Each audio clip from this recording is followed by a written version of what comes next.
Halo semuanya, sebelumnya perkenalkan kami dari kelompok 8. Nama saya Fazlul Rafli dengan NIM 5352 Kali ini, tentu saja bersama dengan teman-teman saya, kami ingin mempresentasikan laporan tugas ujian akhir semester kami untuk database sistem dengan topik perancangan database. Bab 1 pendahuluan, latar belakang. Intinya, untuk mempersingkat waktu, studi kasus yang kami kerjakan ini sebenarnya berasal dari kerjasama dengan mitra yang bergerak di bidang jasa pengiriman antar kota dan kabupaten menggunakan pesawat. Nah, hasil analisis yang kami lakukan ini, kami menyadari bahwa alur pengiriman barang itu dia sebenarnya melibatkan cukup banyak data.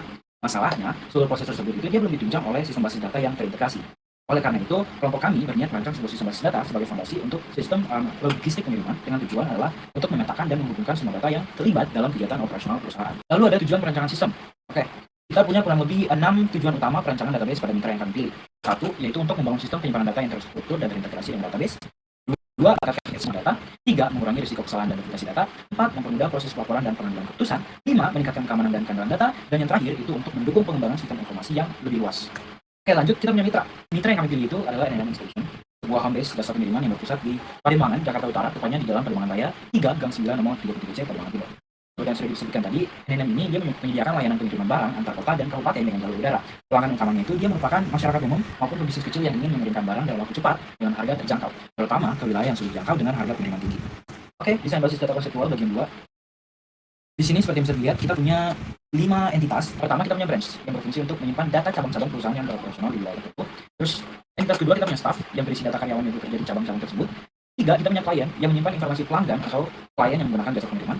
Empat, kita punya produk yang berisi detail barang yang akan dikirim. Dan lima, registration, itu berisi waktu kapan masing-masing pengguna bergabung dalam penggunaan jasa pengiriman. Kedua, identifikasi hubungan antar entitas. Ini tuh secara garis besar tentang IRD saya, jadi mungkin lanjut aja langsung nanti saya jelasin sebenarnya di IRD. Identifikasi atribut dan keys dari relation. Oke, pada branch seperti yang kalian lihat, entitas branch itu dia punya kurang lebih 5 atribut. Branch number, city, street, postcode, unit price dengan referensi demikian, IP yang tertera dan seterusnya.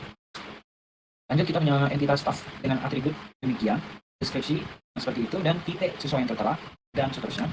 Klien demikian, terus ada produk juga. Registration ini yang terakhir harusnya. Oke. Sebenarnya kalau misalnya kalian lihat, staff ini sudah saya bagi menjadi superclass dan subclass melalui specialization atau generalization. Makanya seperti yang kalian lihat di sini bagian position itu sudah saya bagi menjadi subclass. Oke, dengan tiap-tiapnya adalah admin, warehouse staff, courier, dan juga supervisor dengan seluruh atribut yang dimiliki mereka. Oke, setelah dari situ lanjut lagi bagian atas ada branch yang berhubungan langsung ke staff dengan kardinalitas 1 one to many. Jadi branch itu dia memiliki staff. Terus bagian staff ini khususnya admin itu dia memanage branch. Oke, jadi hubungan kardinalitasnya adalah one to one. Jadi satu admin hanya boleh memanage satu branch. Lalu ke bawah kita lihat ada warehouse staff dan courier. Itu dia hubungannya langsung ke produk. Seperti yang bisa kalian lihat, produk ini hubungannya one to many, ke warehouse staff itu dia one. Berarti warehouse staff dan courier ini itu dia menghandling banyak produk, bisa banyak produk atau satu, atau sebaliknya satu atau banyak produk ini bisa dihandle oleh warehouse staff dan juga courier. Lanjut bagian klien, itu dia langsung ke produk juga. Di sini klien itu hubungan kardinalitasnya adalah one to many. Jadi satu klien bisa request banyak data produk. Seperti itu. Saya ingin membahas sedikit detail di sini. Di sini saya mempunyai derived attribute, total staff dan juga age yang saya dapatkan dari staff number dan DLB. Lalu saya punya multi-value attribute juga di sini, yaitu telepon. Artinya satu klien itu dia bisa memiliki banyak telepon. Lanjut pada bagian register. Di sini kalau misalnya kalian lihat, register ini tuh dia sebenarnya entitas registration. Tetapi kenapa dia ada di diamond shape UML? Itu karena dia merupakan complex relationship. Oke, jadi dia memiliki degree higher than binary, which is ternyata kalau misalnya kalian ingat, itu dia punya branch number, staff number, client number, dan juga dead join. Dan ini dead join itu adalah atribut yang sendiri. Makanya di sini saya gambarkan itu menggunakan diamond shape. Jadi cara bacanya adalah staff, ini dia menghandle register. Si klien, banyak klien, nol atau banyak, artinya adalah bisa banyak, bisa tidak ada. Jadi satu staff ini dia bisa meregistrasi banyak klien atau bahkan tidak ada. Jadi satu branch itu dia bisa memiliki nol registrasi atau bahkan banyak klien yang terhubung langsung ke branch, yang artinya setiap registrasi yang dilakukan si klien ini itu kita bisa tahu letak di manakah dia, dari branch manakah dia berasal, dari branch manakah dia lakukan registrasi tersebut. Kurang lebih seperti itu aja. Lanjut. Oke, sebagai hasil dari pengkonsepan specialization atau generalization yang membagian titik staff ini seperti yang saya sebutkan sebelumnya. Oke, jadi itu sebenarnya hanya untuk mempermudah saya dalam memetakan position atau tanggung jawab dari masing-masing entity staff itu. Makanya saya bagi menjadi superclass dan subclass. Nah, berikut adalah identifikasi atribut dari tiap staff. Yang bisa seperti yang bisa kalian lihat. Lanjut, dengan begitu all staff relation dibuat sebagai tabel induk yang menampung rincian dasar dari seluruh pegawai secara terpisah tanpa menggunakan fungsi masing-masing. Oke, seperti yang bisa kalian lihat, ini adalah contoh tabel all staff relationnya. Jadi masing-masing staff ini mereka udah punya atributnya masing-masing. Bonus sama edit start date itu dimiliki oleh admin, dan juga license number vehicle type itu dimiliki oleh courier dan seterusnya. Setelah itu kita punya supervisor, ya. Supervisor ini dia bertugas untuk men-supervises entitas staff dengan hubungan 1 ke 3, yang berarti satu supervisor ini dia akan mengawas 1 sampai 3 staff. Sekian dari saya. Terima kasih, saya lanjutkan ke teman saya. Oke, halo semua. Aku yang Sandri dengan NIM 535250004. Di sini aku membahas normalisasi table. Normalisasi table berfungsi untuk mengurangi redundansi data, meningkatkan kinerja dan fleksibilitas database, dan menjaga integritas data. Untuk normalisasi ada 3 bentuk, yaitu bentuk 1NF, menghalalkan komposit dan multi-value data table. Bentuk 2NF sudah ada bentuk 1NF dan menghalalkan ketegangan parsial, yaitu ketegangan antara key dan non-key. Jadi semua atribut non-key harus bergantung pada satu primary key. Untuk bentuk 3NF, yaitu sudah dalam bentuk 2NF dan menghilangkan ketegangan sensitif. Ketegangan sensitif adalah ketegangan antara non-key dan non-key. Nah, kita masuk ke table branch. Table branch di sini sudah dalam bentuk 1NF dan 2NF. Dan dalam bentuk 3NF, table ini belum normal. Karena ada ketegangan sensitif antara city dan postcode. Maka atribut city dan postcode dibuatlah ke table baru, yaitu table area dengan postcode sebagai primary key. Dan di table branch juga masih ada postcode yang berfungsi untuk foreign key ke table area. Jadi di sini bentuk namanya. Lalu kita ke table staff. Table staff ini sudah dalam bentuk 3NF dengan staff node sebagai primary key. Maka table ini sudah normal dan tidak ada perubahan juga. Nah, untuk table client sudah dalam bentuk 3NF. Table ini sudah normal dengan client node sebagai primary key. Nah, kita ke produk. Table produk ini sudah dalam bentuk 3NF dengan produk ID sebagai primary key. Lalu kita ke table terakhir, yaitu table registration. Table ini sudah dalam bentuk 3NF, maka tidak ada perubahan juga. Itu saja normalisasinya. Terima kasih. Iya, di after normalization saya. Kalian lihat sebenarnya kurang lebih sama aja. Cuman yang beda adalah di sini kita memiliki tabel baru area, itu adalah hasil dari normalization-nya, dengan postcode di sini yang menjadi primary key, dan postcode yang di atas branch itu dia menjadi foreign key-nya. Jadi area itu has branch, artinya satu area itu memiliki satu branch, kardinalitasnya one to one. Okay? Jadi one area itu memiliki one branch.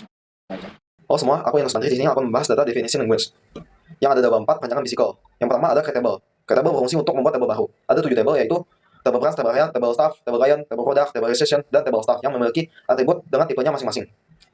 Lalu kita ke table. Table berfungsi untuk melakukan perubahan struktural pada table yang sudah dibuat. Kami melakukan 4 table yang bisa dilihat di sini. Lalu ada truncated table dan drop table. Truncated table digunakan untuk menghapus seluruh baris di tabel namun tidak dengan tabelnya, sehingga masih dapat diisi lagi oleh baris baru nantinya. Sebagai contoh, kami menggunakan truncated table product.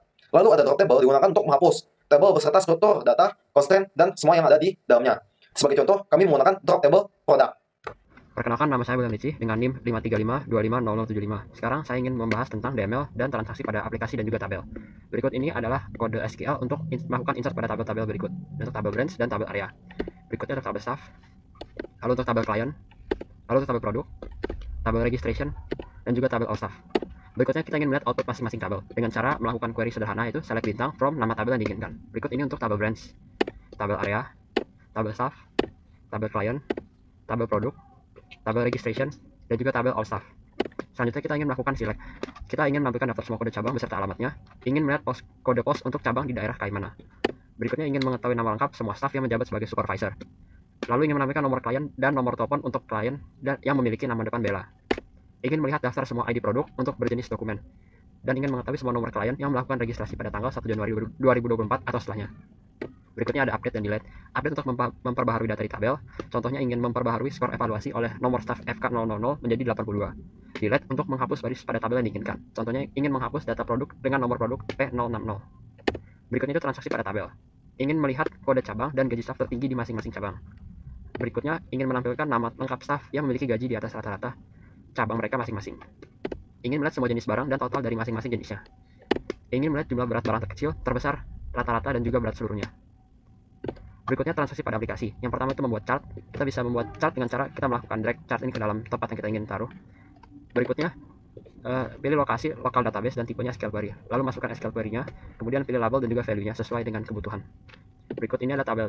Berikutnya adalah hasil chart dari jumlah pengiriman per kota. Dan ini untuk chart jumlah barang per jenis. Berikutnya itu menambah data. Kita bisa menambah data dengan cara klik create di pojok kanan atas. Akan muncul kotak seperti ini, lalu kita akan mengisi datanya sesuai dengan kolomnya. Lalu kita pencet create. Data yang sudah dibuat nanti akan langsung masuk ke dalam aplikasi tersebut. Berikutnya itu untuk menghapus data dengan cara klik tombol yang berada di sebelah baris yang ingin kita hapus. Akan muncul kotak seperti ini dan kita akan pencet delete. Setelah itu baris akan dihapus dari aplikasi dan otomatis totalnya akan berkurang. Sekian presentasi dari kami, terima kasih.